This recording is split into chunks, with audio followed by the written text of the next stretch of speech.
തിരുഹൃദയമേ, തീരാത്ത സ്നേഹമേ, ആകാശം പോലല്ലോ. ഈശോ മിശിഹായ്ക്ക് സ്തുതിയായിരിക്കട്ടെ.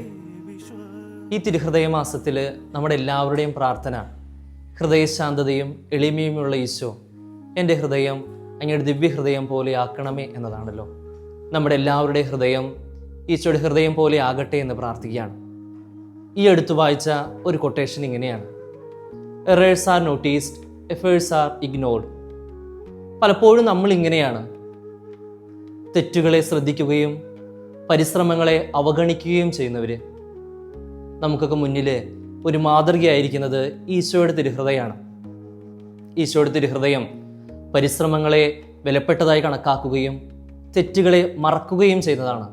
സങ്കീർത്തനങ്ങളുടെ പുസ്തകം 32 അധ്യായം 5 വാക്യം: എൻ്റെ അതിക്രമങ്ങൾ കർത്താവിനോട് ഞാൻ ഏറ്റുപറയും എന്ന് ഞാൻ പറഞ്ഞു, അപ്പോൾ എൻ്റെ പാപങ്ങൾ അവിടുന്ന് ക്ഷമിച്ചു. നമ്മുടെ പ്രയത്നങ്ങളെ കാര്യമായിട്ട് എടുക്കുന്നതാണ് ഈശോയുടെ തിരുഹൃദയം. ഈശോയുടെ തിരുഹൃദയത്തെക്കുറിച്ച് ചിന്തിക്കുമ്പോൾ എൻ്റെ മനസ്സിലേക്ക് വരുന്നൊരു വചനഭാഗം ലൂക്കായുടെ സുവിശേഷം 15 അധ്യായത്തിലെ കാണാതായ ആടിൻ്റെ ഉപമയാണ്.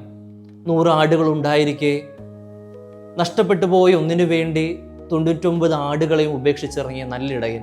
15 അധ്യായം 7 വാക്യം: അനുതാപം ആവശ്യമില്ലാത്ത 99 നീതിമാന്മാരെക്കുറിച്ച് എന്നതിനേക്കാൾ അനുതപിക്കുന്ന ഒരു പാപിയെക്കുറിച്ച് സ്വർഗത്തിൽ കൂടുതൽ സന്തോഷമുണ്ടാകുമെന്ന് നിങ്ങളോട് ഞാൻ പറയുന്നു. ഈ വചനഭാഗം നമ്മുടെ മുന്നിലേക്ക് ഈശോയുടെ തിരുഹൃദയത്തിലെ 3 സ്വഭാവ ഗുണങ്ങൾ എടുത്തു വെക്കുന്നുണ്ട്. 1, സ്നേഹിക്കുക; 2, നൽകുക; 3, വീണ്ടെടുക്കുക.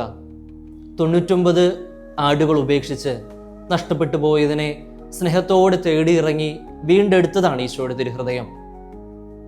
വീണ്ടെടുത്ത് കഴിയുമ്പോൾ സ്വർഗത്തിലുണ്ടാകുന്ന സന്തോഷമാണ് തിരുഹൃദയത്തിൻ്റെ സന്തോഷം.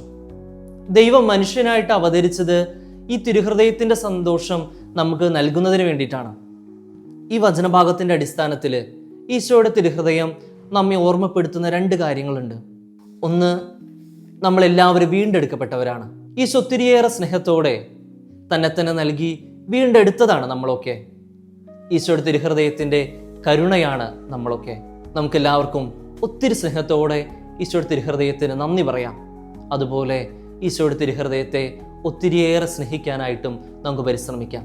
2, നഷ്ടപ്പെട്ടു പോയ ഒന്നിൻ്റെ കൂടെ ആയിരിക്കാനുള്ള വിളിയാണ് നമ്മുടേത്. 99ൻ്റെ കൂടെ ആയിരിക്കാനാണോ, നഷ്ടപ്പെട്ടു പോയ ഒന്നിൻ്റെ കൂടെ ആയിരിക്കാനാണോ നാം ആഗ്രഹിക്കുന്നത് എന്ന് നമുക്ക് ചിന്തിക്കാം. നമ്മെ പ്രതിയുള്ള സ്വർഗീയ സന്തോഷം തിരിച്ചറിഞ്ഞ് മറ്റുള്ളവരെ കൂടി ഈ സ്വർഗീയ സന്തോഷത്തിലേക്ക് ക്ഷണിക്കാനായിട്ട് നമുക്ക് പരിശ്രമിക്കാം. ഈശോയുടെ തിരുഹൃദയത്തിൻ്റെ സ്നേഹം കൊണ്ട് വീണ്ടെടുക്കപ്പെട്ട നമുക്ക് വീണ്ടെടുപ്പിൻ്റെ പ്രവാചകരാകാനായിട്ട് സാധിക്കട്ടെ എന്ന് പ്രാർത്ഥിക്കുന്നു. ദൈവം നമ്മളെല്ലാവരെയും അനുഗ്രഹിക്കട്ടെ. ആമേൻ.